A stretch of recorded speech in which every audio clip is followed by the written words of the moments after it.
It's such a pleasure to speak with you and to speak with all of the WebCourseWorks webinar attendees. So I will jump right into it. At least I'm trying to jump into it. There we go. So CME in the 21st century, that's the name of this session. And I'm warning everyone, my background is in instructional design, so I've tried to design this in a way that's interactive. But before I get into all of the meat, a couple of key things. If you want to follow up with me after the session, you can follow MedBiquitous on Twitter at MedBic. There are slides at, you can see the URL there, the bit.ly. We're on LinkedIn. And of course, there's our website on medbic.org. So, those are all ways that you can get in touch with us, and I encourage you to do that. But we'll jump right into the meat of it now.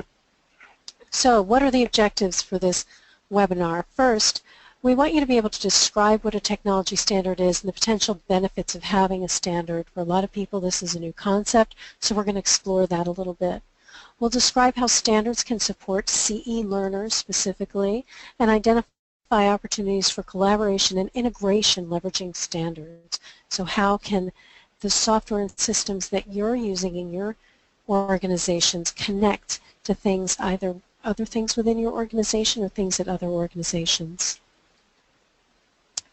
And Andy has already talked a little bit about and provided the overview, so I'll just skip past that. So next we're going to do a poll, and I'll be asking for Amber to help me with this poll. Have you heard of MedBiquitous before signing up for this webinar? And if you could go ahead. I'm sorry, go ahead, Amber. Nope, yep. Attendees, you can just type into the questions pane if you have heard of MedBiquitous. You can just type yes or no into your questions pane. Okay, I see some answers coming through. Got a couple of yeses and a lot of no's. All right, so this is going to be new to most of you, which is great. But I see a familiar name there, Cheryl. And so for those of you that do know about MedBiquitous, this is somewhat familiar. I want to encourage you to use that questions feature to weigh in at any time, either with an insight that you have, a question that you have based on something else that you've heard about MedBiquitous, or if you think there would be something to clarify for the benefit of those who aren't as familiar, please feel free to do that. And for those of you that have never heard of us before, my hope is that by the end of this session you'll have a better understanding of what we do and how you can leverage the work we do to your benefit. And if at any time you have any questions, please don't hesitate to send them through the questions feature. You've all shown me that you know how to handle that. All right, great. So let's go ahead and move on. So I'm going to try to, let's see, Amber, can you help me clear out the last questions? I guess I can do this. So why don't you go ahead and tell me in the questions, what do you think of when I say standard? When you hear the word standard, what comes to mind? And just type right into the questions feature, first thing that pops into mind when you think of standard. What is that? Okay, so Lisa says a uniform approach, and Lisa says a set of rules. And Bruce says a fixed standard, documentation, consistency, says Jason, minimum accepted practice, says Sarah. So yeah, as you can see, standard means a lot of different things in different contexts to different people. None of those is wrong. But I'm gonna provide some more information about what MedBiquitous standards are. And now, how about technology standard? When I say technology standard, what do you think of? And go ahead and type that in. What do you think that means?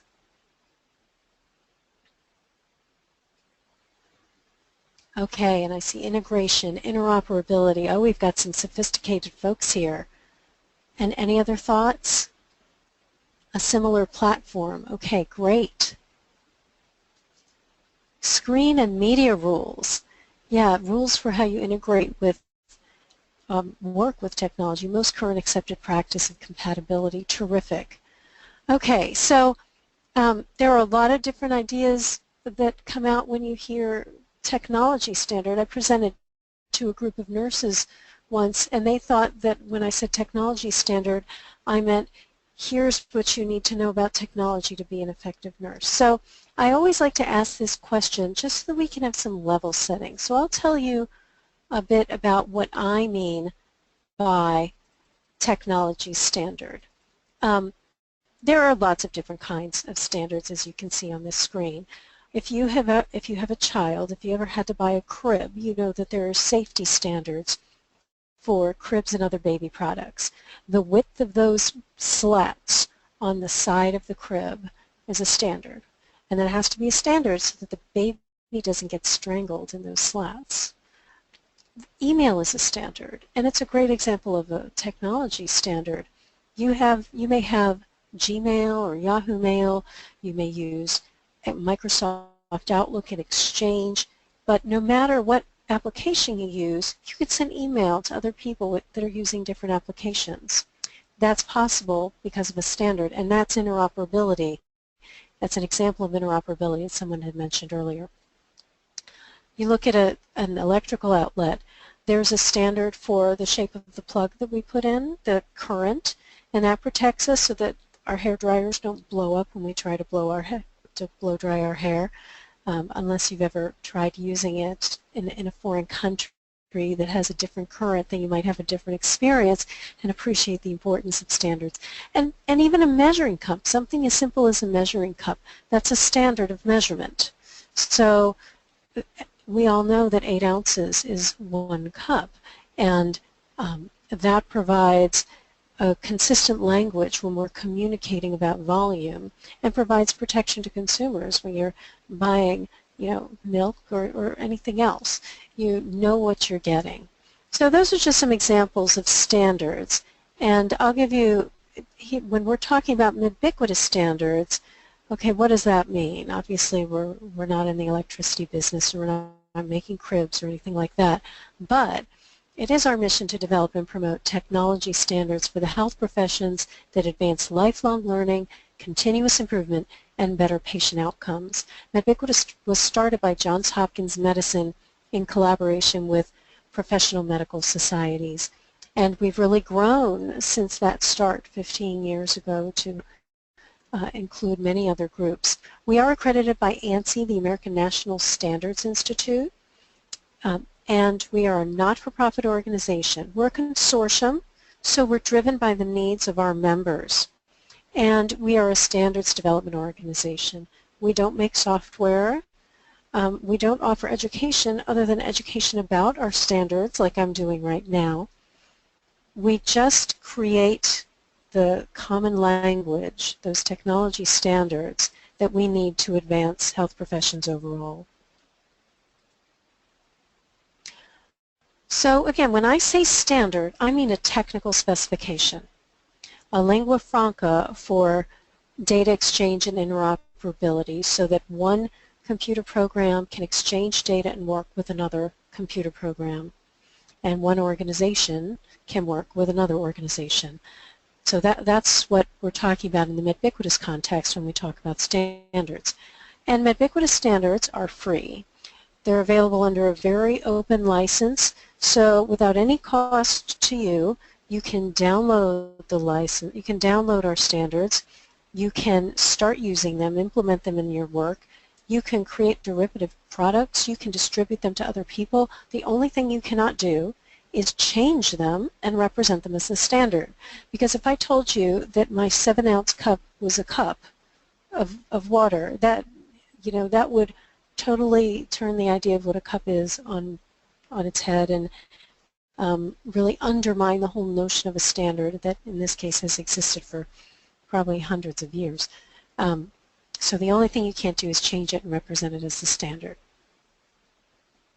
So now that we have a level setting about what standards are and what technical standards are, we're going to have a little exercise to explore why you might want to have standards. And I like to cook, so this is an activity that revolves around cooking. So let's suppose that you're designing a cooking app that brings together recipes from lots of different websites. What are the data elements that you would put in a recipe standard? Oh, and someone says that they've lost audio. Can other people hear me? So type yes if you can hear me. It's back now. Okay, great. So we know you can all hear me. So now tell me, what data elements would you put in a recipe standard? If you had to describe a recipe, break it into chunks, what would you do? Okay, Erica's got a great idea. Ingredients. And Fur has a great idea. Identical measuring units. You want consistency. Lisa adds steps, cooking instructions. Sarah adds the amount of ingredients, not just what the ingredient is, how much. The tools needed. Oh, that could be really important. Prep time, Erica adds. Great suggestions. Okay, now I'm going to add one more question. What cool things could you do if you had that information as its own data element? So maybe start with ingredients. What could you do if you had ingredients as its own data element? What would your app do with that data?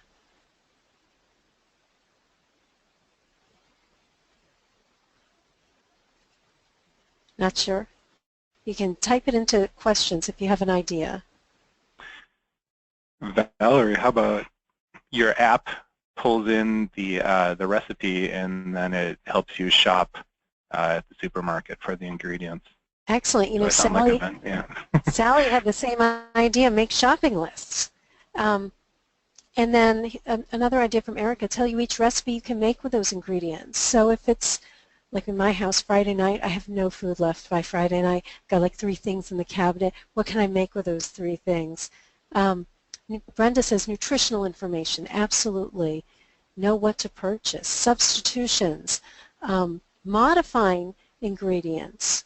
Substitutions. Oh, and Lisa points out there are people with special diets. You may need a gluten-free diets. So, oh, and Per's really thinking in an advanced way. Call the fridge. Call the fridge and see what's left. Is there any milk? Can I make those cookies with the milk? Excellent. And yeah, and I would add, you know, one of you said tools. What if you're looking at a recipe that calls for a special tool and you don't have it? You would need to know that up front. So these are all excellent suggestions. So you've just learned some of the benefits of having a standard. And if that's consistent across all the websites that you're working with for your app, you can do some really amazing things.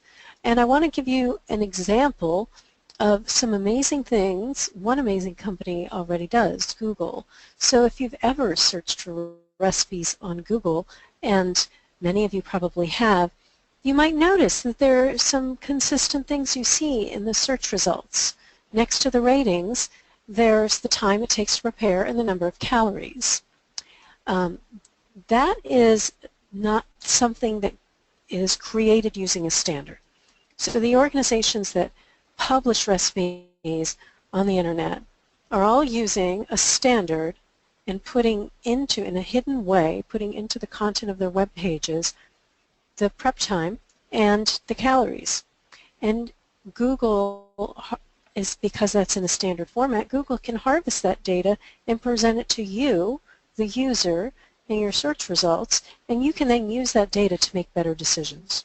All because you have access to the data in a standardized way through the benefit of a standard. So now you have an idea of some of the benefits of having a standard, at least when it comes to cooking. Now we're going to think about how we apply that more broadly. And so why standards? To facilitate exchange or discovery of data and resources. So we saw that with the recipes, you were able to discover which recipes would fit your needs based on the ingredients, tools, other things. It says it can be the same thing with medical education. What are the resources, the activities that meet your needs? So facilitating exchange or discovery of data. And by exchange, it might be the CME certificate that you want to exchange. Enabling collaboration. Because there's a standard, all these different organizations can work together. In our example, we saw recipe websites working together with your app. That's one example of collaboration. Imagine if that was applied to medical education and you could get organizations involved in medical education and certification working together. Creating economies and networks of scale. If one website, cooking website, implemented that cooking standard, it wouldn't be very valuable to you. But because they all implement it, it's highly valuable. There's a lot more data that's available. And it's the same way with medical education standards. When standards get applied broadly, they become much more valuable. So that's a little overview of the benefits that you find with standards. Before I move on, are there any questions that anyone has? You can go ahead and type them in the questions field.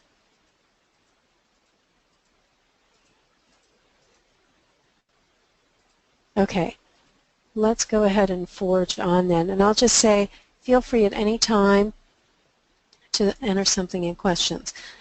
So now we're going to do a little poll. How are you currently supporting learner requirements for evidence of completion of CE activities? Are you using paper certificates, PDF, learner transcripts that are specific to your organization?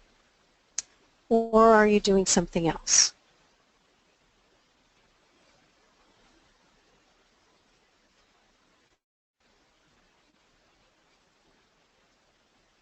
And go ahead and select one in the poll on the screen. We see the answers coming through, Valerie. So right now we have 78% using PDFs, 10% using a learner transcript, and a couple of others. In a couple of seconds here, I'll close the poll and then show the results to all the attendees. Great. All right, so if everybody's gotten a chance to get your vote in, I'm going to close the poll, and then we'll show.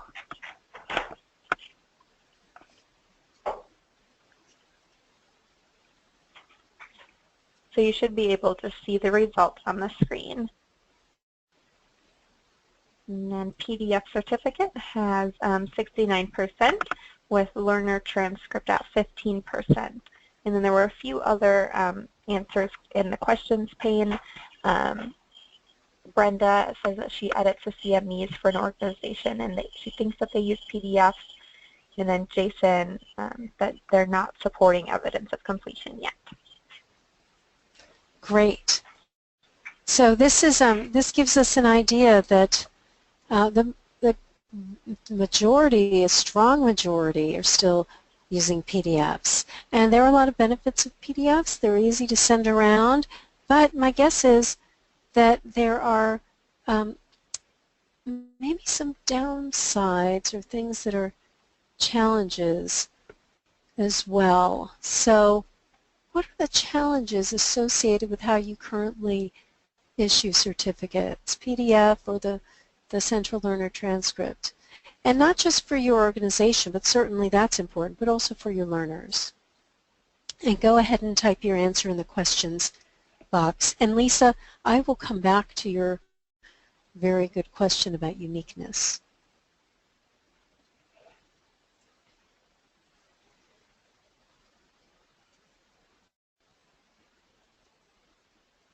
So any challenges any of you find, either for your organizations or your learners? Do learners have trouble keeping track of their PDFs? I know people always used to lose the paper certificates, but I can misplace PDFs too. You can always go back and get more. Okay, PER has a great response, not shared with other organizations. Yeah, so the big challenge with PDFs and learner transcripts that are specific to your organization is that they're not going anywhere. They're staying right there in your organization, and other people that may need to know about who's done what, they don't really have access to that. And Sarah points out that it's often a service that your organizations provide to learners where they track that. But if the learner is taking CE from multiple organizations, their comprehensive CE data may be spread across 10 different CE providers. So that can be somewhat of a burden for the learner to remember, gosh, where did I take that course and where can I get the PDF to provide the proof? Valerie, I know from working with a lot of organizations that do PDF certificates, a common complaint I hear is that at the end of the year or whenever practitioners have to provide evidence that they've completed their CE requirements, they get a lot of calls from practitioners who've lost their PDF, need to access some PDF from 3 years ago, and they don't know where to go to do that. The PDF might be on software that no longer exists or that's lost that PDF somehow. So I think, to me, the basic issue is that it's this file, and every single learner has to build their own system for keeping track of of all the PDF certificates that they've earned so that they can turn them over to their certification board at some point in the future. Exactly. So we're putting the burden of administering that CE activity on the learner. And our clinicians are under a lot of stress right now, as many of you know, and seems like we're asking more and more of them every day. So I think that's a challenge. So let's talk about some alternatives to that approach that would avoid the last-minute panic calls that Andy has indicated many of you get. Well, who needs to know that the learner completed the CE activity? And Andy mentioned the certification board. Are there any other organizations? And you can enter into the questions. The state boards. Yeah, the state boards sometimes need to know. So the certifying boards, the state boards, anyone else? In some cases, employers. Yes, if you have a hospital, if you work at a healthcare organization, the provider themselves. Excellent. Anyone else? So there's a variety of organizations that might need to know who completed an activity. I know some member associations need to track CE. The American Osteopathic Association has. Certifying bodies, medical facilities, and insurance carriers, Sarah adds. So yes, insurance carriers may want to know as well. Great. So let's talk about the MedBiquitous Activity Report, because this is one way to solve that problem that's already being used by many of the certifying boards and others. So what is the Activity Report? The Activity Report provides a standard XML format for CE, CME, CPD certificates of that continuing education, and maintenance of certification activities. So it's just a standard report documenting that activity. And it allows organizations to centrally track learning and performance improvement. So when I say centrally, not just within a single organization, across organizations. This is something that MedBiquitous started working on very early on. It's an approved American national standard. So ANSI has given us their stamp of approval saying you've followed your rigorous process to develop standards, and this is an American national standard. And it's being used by, sorry about that, many different organizations. I wish I knew how to make that stop. There we go. So it's being used by many different organizations. One key piece of the activity report is the professional profile, and this describes the individual professional, the healthcare professional that completed the activity, because if you're going to start exchanging data about the learner, you have to have a way of identifying who they are. Because if I tell you that David Lee completed the CME activity on asthma performance improvement, there are probably 200 David Lees that might be candidates for taking that activity. Their names aren't sufficient for identifying. There are many different identifiers, and there's not one that's everyone agrees to. So you need to be able to exchange multiple data points to verify the identity of an individual. So the healthcare professional profile is included in the activity report and allows you to do that. It also has a lot of other different types of data that can be conveyed: education and training, licensure details, disciplinary actions, certification, occupation, and memberships. And the American Board of Medical Specialties is using this to facilitate collecting data from its member boards and also communicating that data out to people who need to verify credentials, certification credentials. The AOA uses the professional profile. A lot of different organizations use the professional profile. And again, this is an ANSI-approved standard, and actually the first one that we started working on in MedBiquitous because we figured the learner is really at the center of everything, and before you do anything else, you have to have a way of defining the learner and talking about them. So what kinds of data are included in the activity report? The organization that's doing the reporting, the organization that provided the activity, the CME provider or MOC provider, and then there are details about the activity, the name, if there's a module name, that's included. So for example, the American Academy of Pediatrics has a program called EQUIP that is a performance improvement program, and it has many different modules that are condition specific. So there's an asthma module. You know, there are lots of different kinds of modules. So it lets you break it down by both activity and module within an activity. There's the time that the learner's engaged in the activity. There are all kinds of dates and times associated with when the learner started, ended, registered for, completed an activity. The results, if it's a pass-fail or there's some kind of grade associated with the activity, you can communicate those results. Point-of-care learning data. So the AMA has several requirements related to point-of-care learning, and those are all reflected in the standards. So you can document the clinical question at the point of care and the resources used. And then the credit details, the credit certificate itself. Was this CME, CNE, CPE, or something else?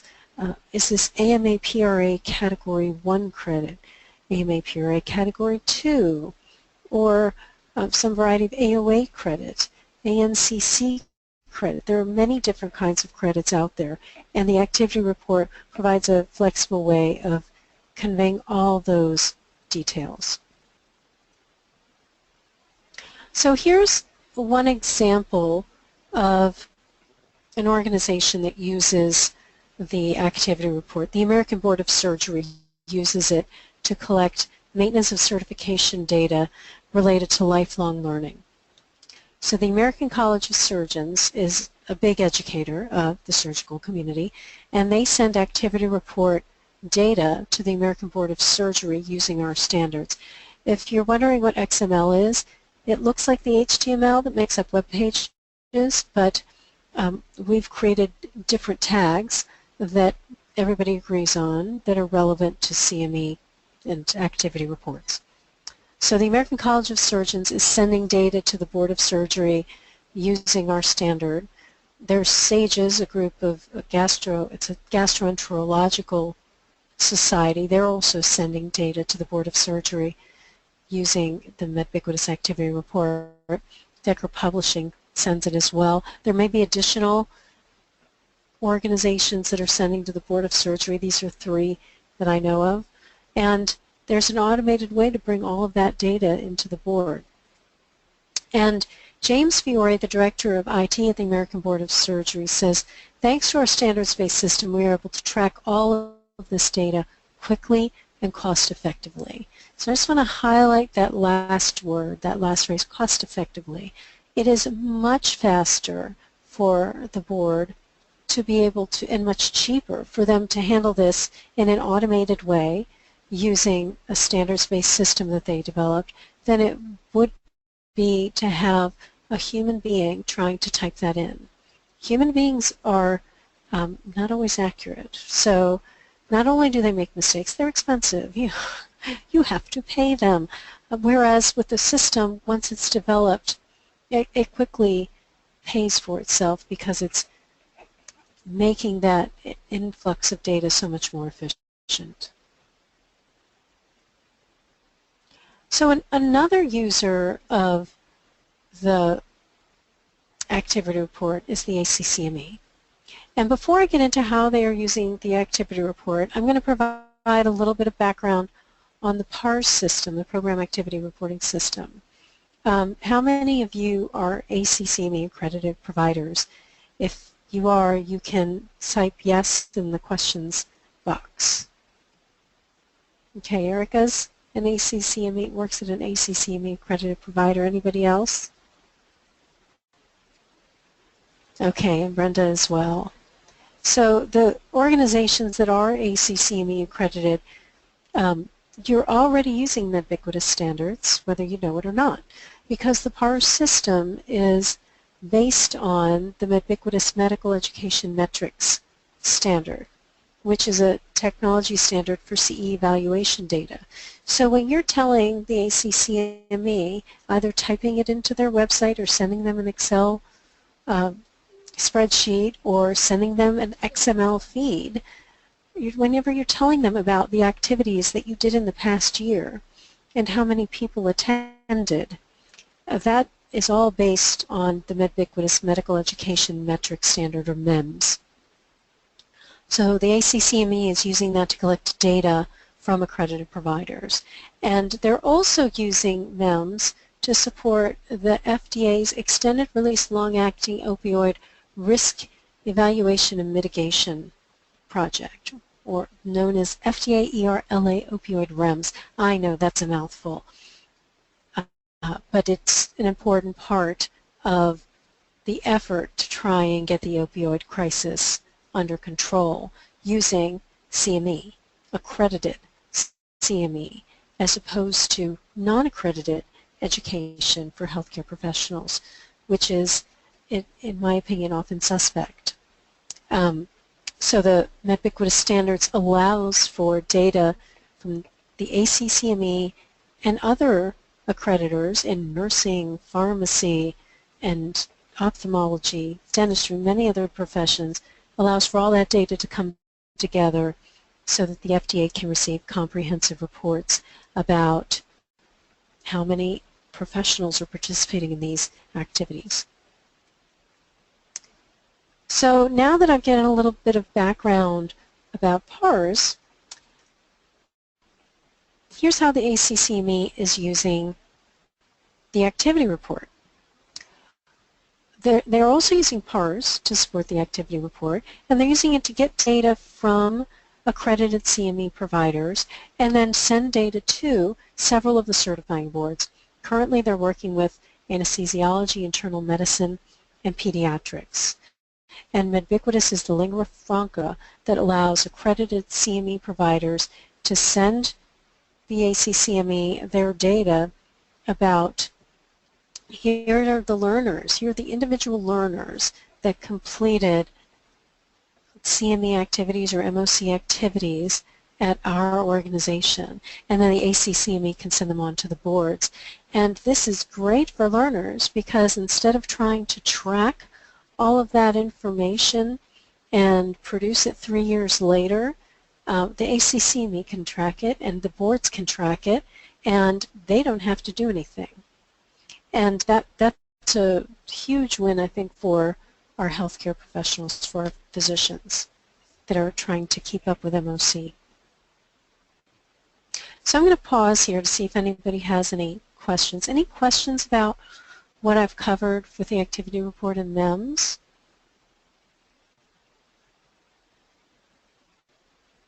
Okay, while I'm here, I'm going to come back to Lisa's question. What about you know, nothing, this thing we have, it doesn't quite fit in. Maybe 90% of it works, but there's always that 10% that doesn't quite fit. The standards that MedBiquitous develops are extensible, and XML allows for this extensibility. You're thinking, what the heck does that mean? That means that we provide all of these standardized fields for you to use to describe your activities and your learners' engagement in those activities. You can add to that.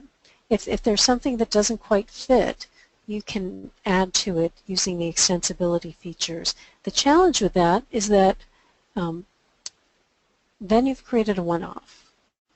And you have to make sure that whoever's on the other line, on the other end of the receiving end of that data, is going to be able to accept that change you've made and use it effectively. Mm-hmm. So if there's something that doesn't quite fit, yes, you can make changes, but it's usually best to try and stick with a standard and work within the constructs that are provided. And even if it's not exact, even if you're not happy with it, it's going to be more useful. And I can give you an example. We have a standard for describing curriculum, medical school curriculum. And the AAMC has implemented this, and they've collected data from about 150 medical schools. And we have a standardized vocabulary for instructional methods. You may look at your activity and say, well, what I'm doing is different. It's unique. It's not quite fitting into what's there. There is going to be more value in you picking the best match, because if you add your own thing, it can't be joined with other people's data. Nobody's going to understand it. You've basically created a response that's almost like a non-response, because that data can't be compared with everything else. Maybe if there's natural language processing and lots of other cool things to try and match all that data, but most people aren't there yet. So it's usually just a more effective thing to try and work within the constructs of the standard. So Lisa, did that answer your question? She's still there? You can answer the questions if you are, Lisa. Okay, great. Valerie, I have kind of a follow-up to Lisa's question. And sure. So let's say you work for an organization that's doing some exciting new educational thing, some new model that's not supported, isn't exactly reflected in the existing standards.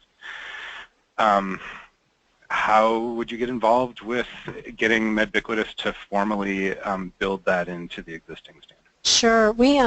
So there are lots of opportunities. If you can look at our accreditation or accredited standard operating procedures to see what the process is for developing a MedBiquitous standard.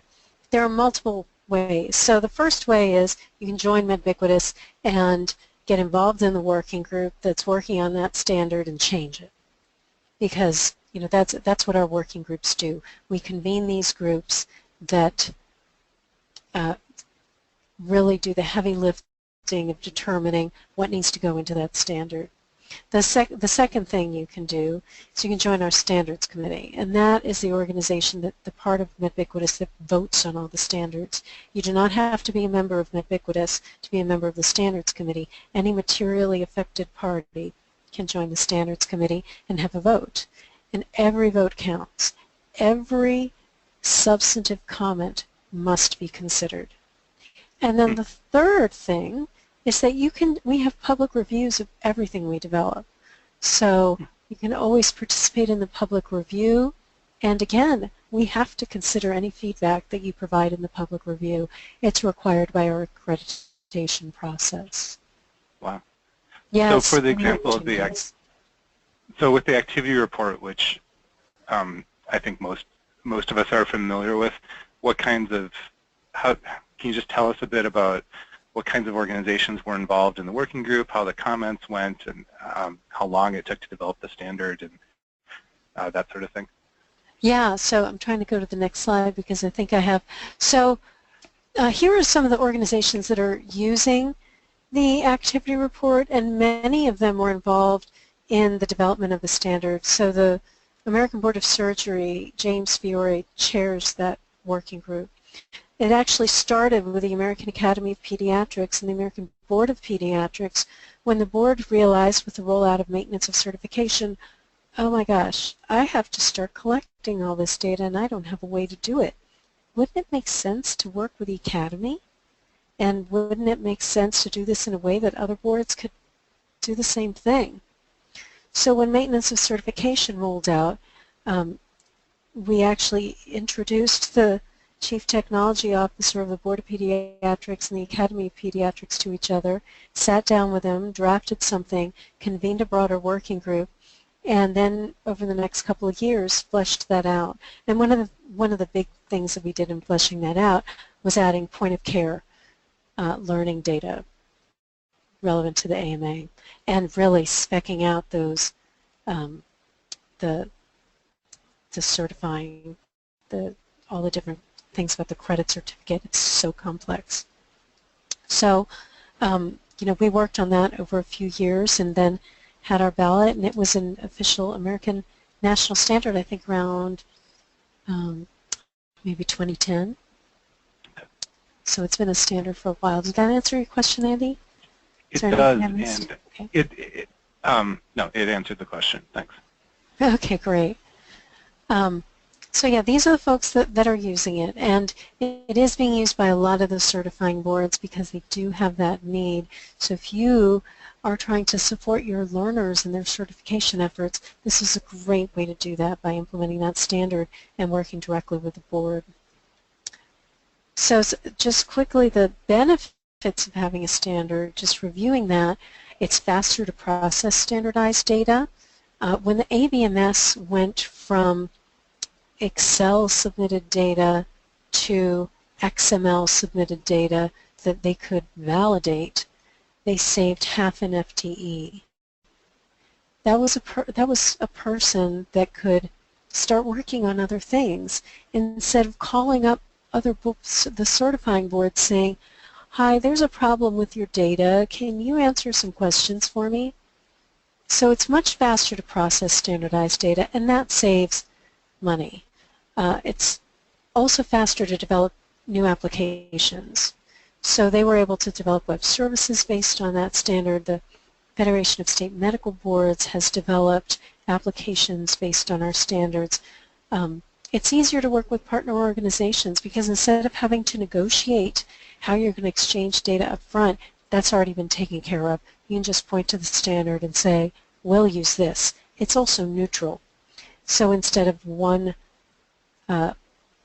partner in that relationship dictating how the data will be sent and doing that themselves, constructing that themselves, there's a neutral third party that's constructed something. And because it's XML, you're able to automate many business processes. So it's not human-driven, human-involved. Humans are expensive. You can get machines doing the work. It is much cheaper. So faster credentialing, faster verification of activities, CME and MOC, less work, less money. Yeah, I mean, it should also, from my, purely commercial perspective, it should enable you to not be tied to one particular technology vendor either. Absolutely. I mean, you should be able to go shop the market, find somebody else who can support the standard more efficiently. Absolutely. Yes. Excellent point. All right, so that's what I have in the activity report. I'm going to talk a little bit about MedBiquitous generally and some of the other things we're doing. So MedBiquitous's goals are to enable tracking of learning certification achievements. So this is the activity report is very much about that first goal, just being able to track what people have done, what they've achieved. Also using data to drive improvement. If you don't have access to data, you can't use it for decision making. So being able to bring educational data together so that it can be used to drive improvement is another goal, and bringing competency data together. That's something that we haven't seen as much of. Everybody's talking about competency-based education in medicine and healthcare, but there's no way to bring the data together. So we've been working on standards to enable that kind of data exchange, both for the learner's benefit and so that they can use that data to become more competent and better professionals, and also for the benefit of those who are educating learners and assessing them. And this is a slide that shows the big scope of what we work on. These are the XML standards that we've developed to date, and the ones with asterisks are all American national standards. They've gone through our whole process. In some cases, we are working on version 2. So you can see there are some foundation pieces. Professional profile is at the center. The learner, the individual healthcare professional, is at the center of what we do. And lots of things build on that, including the activity report. Healthcare alum is a standard for describing learning resources. That's incorporated into the activity report as well. And on the left side, we have a whole bunch of things related to competency-based education and assessment, a way of defining competency frameworks in a machine-readable format, ways of describing medical school and other health professions program curricula, performance frameworks. These are ways of encoding the milestones and other frameworks for assessing performance in relation to competency, and educational achievement data. This is learner-specific and often competency-based achievement data, assessment results, and entrustment, things of that nature. So Andy mentioned our XAPI work. We have a learning experience working group that is developing profiles of the Experience API. And the Experience API is something that was developed by the Advanced Distributed Learning Initiative, or ADL, that's the organization that developed SCORM, the interoperability standard for e-learning. So XAPI is kind of like Facebook for learning. So in Facebook, if I like Lisa's photo of Paris, and I, click on the little thing that says that I like that photo, that can go out to everyone in my network saying, Valerie likes Lisa's photo of Paris. Well, this is taking that same principle and applying it to learning. So instead of I liked Lisa's photo of Paris, it's Valerie completed the John Doe virtual patient activity on hyperhidrosis. So that's one example. It can get much more granular than that. And it doesn't necessarily, it can be about e-learning. It can also be about clinical experience. It can be about really anything. So the nice thing about that learner record store is that it can bring data together from so many different types of activities, not just different types of devices, but different types of activities, blended learning, e-learning, face-to-face clinical experiences, etc. As long as there's a little app to say, he did this, it can be put into XAPI. And then all of that gets fed into a learner record store. And there you can do analytics on the learner, or you can do big data analytics that look across the learner. So it really provides an opportunity for new and exciting things. And you can see more about the work that we're doing at that bit.ly link. I see that Lisa has a question, so I'm going to read that right now. With the data of the learner in a central location, is related media also supported or uploaded along with the data? So examples, logos, digital badges, etc.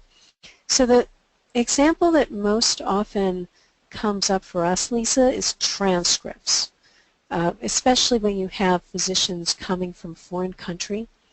The Educational Commission for Foreign Medical Graduates certifies those physicians, and so they work with medical schools in other countries and have to verify that learners have gone through that experience. And as part of that, they need transcripts. So yes, we've built in a way to support related media in our standards, particularly in the professional profile, so that that kind of data, transcripts for one, but there could be other types of supporting media, can be shared and included as part of the data that's exchanged, part of the standard. And then, so any questions about XAPI and what we're doing there? It's really an amazing standard. Sorry, go ahead, Andy. Sorry, I wanted to put in. I talked a bit at the beginning of this about the about a session that I saw at MedBiquitous earlier this year with a group doing XAPI-based work where they were connecting a stress sensor to an Arduino and looking at users' heart rate and that kind of thing to measure their stress while they were doing an online learning activity, a virtual patient. And that led me to, there's a paper that you can download. Maybe I can find the link and send it out to read about that. There's a MedBiquitous kind of working paper or a technical report that they did about that. And it's really a good read if you want to get into, like, really kind of crack open how these kinds of standards work and understand how people are using it in applications. But what's also really worth looking at, if you've looked at XAPI, is Google the XAPI virtual patient profile, and you'll see that XAPI has these what they call a profile, which means a set of vocabulary that's related to a specific educational use case. So what MedBiquitous' working group has done is developed vocabulary for XAPI that's specific to virtual patient activities, where you can say, a learner landed on this particular node in the virtual patient, and then they made this decision. So it translates the virtual patient into a series of XAPI statements. It really helps you understand how XAPI could be used to report the whole history of a learner's interaction with a virtual patient. So if you Google, or maybe if you can maybe find it through Valerie's link here, right? Yep. Find Yep, that absolutely. profile. It's an interesting read. Yeah, absolutely. So I'm going to, because we only have a couple minutes left, I want to make sure we have questions, and we have a conference coming up, and there's my contact information. Wanted to make sure to get to that slide. But if you have any questions, please go ahead and put them in the questions area now.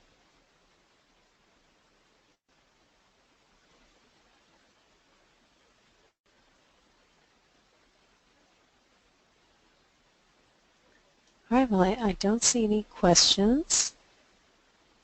I wish I could tell if you were typing. But you can always email me your questions afterwards. It's really been great talking with you. Sorry, go ahead, Andy. I'm going to I'll get Corinne to post this link. So I'm chatting with you right now, Corinne. And that's a link to the particular paper I was talking about, the technical report about the XAPI project that was presented at MedBiquitous this year. Let's see, did we have any other questions come in? I don't see any. People just thanking Valerie for the wonderful presentation, and thank you again from us at WebCourseWorks, Valerie, for joining us today. It was a wonderful presentation and a lot of very helpful information, and your attendees are agreeing with that. So thank you for your time, and to all the attendees, a recording of the session will be available, and we will send the link out to you so that you can share it with your colleagues if you'd like to. Thanks again for joining us today, and Andy's got one more thing for us. I just want to say thank you, Valerie, for the spectacular presentation. And thanks to all of you for your great participation, all our participants in this. Go to medbic.org if you're interested in the meeting. I think you should go. And if you want to hear more about XAPI in practice, remember we've got a webinar coming up in January with Meg Torrance, who's an instructional designer applying XAPI. And you can register for that, or you registered for this webinar at webcourseworks.com. Thanks, Andy. All right. Thank you guys again, and have a great rest of your day.